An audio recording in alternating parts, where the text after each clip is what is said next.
New trams in Turin, a construction scandal in Stockholm, and a ban of electric scooters in Paris. Hello everyone and welcome to the second Urban News episode where we will discuss some interesting urban-related news I found in recent days. Let's go!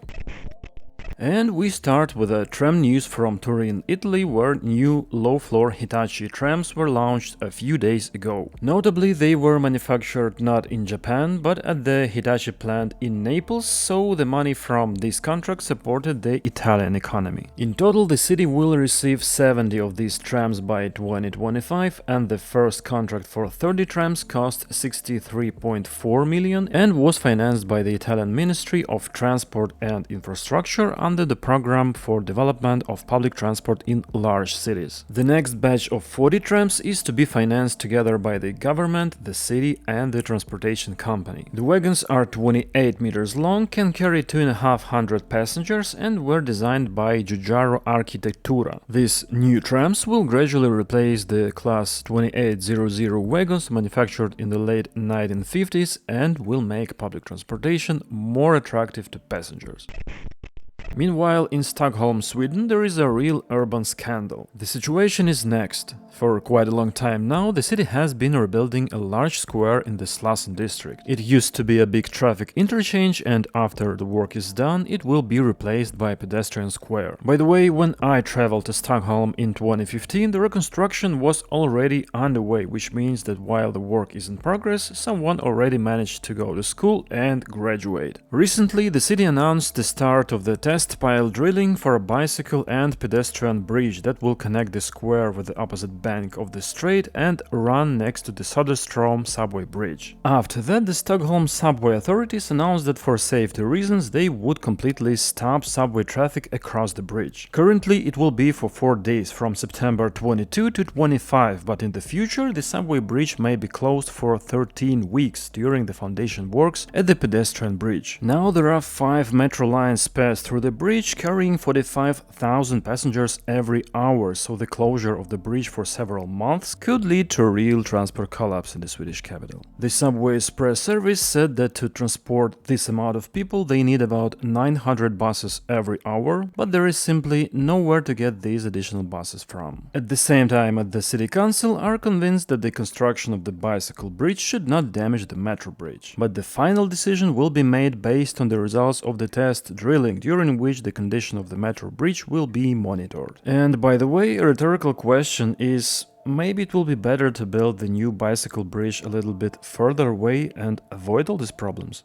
What makes this situation especially sensitive is that a few years ago the metro bridge underwent the major renovation, during which the supporting beams, rails and sleepers were replaced, but the foundations remained unchanged. Now the subway authorities are afraid that their bridge, which stands on wooden piles made in 1890s, may be damaged and become unusable. Meanwhile, the architects of the new bicycle bridge claim that their solutions are reliable and safe and that the fears of the subway management are greatly overblown. The situation is very complicated and ambiguous and once again shows how important is good coordination between different stakeholders in such a big and difficult projects. And I hope that everything will end well and the city of Stockholm will find the solution and not fall into the traffic chaos.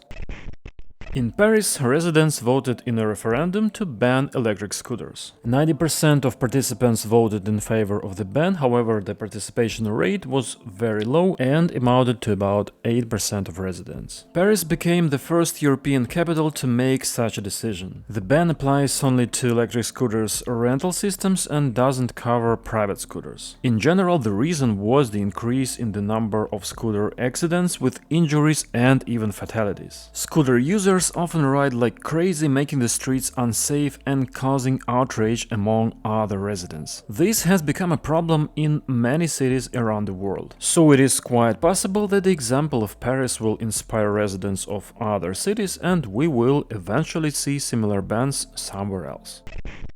But there are other examples around the world that shows that scooter rentals don't have to be banned entirely. For example, in Stockholm, the city introduced the new rules for their operation last September. They limited the maximum number of scooters in the city, regulated parking, and introduced zones where they are not allowed to ride. All this is controlled by software. For example, a ride cannot be completed without confirmation that the scooter is parked without violations. The city has 700 parking zones for scooters, and there are also places where it is forbidden to leave them. Licenses for scooter rental services are issued by the police, who also control violations and can cancel a license if there are too many violations. And as my friend from Stockholm say, the situation with scooters has become much better since then.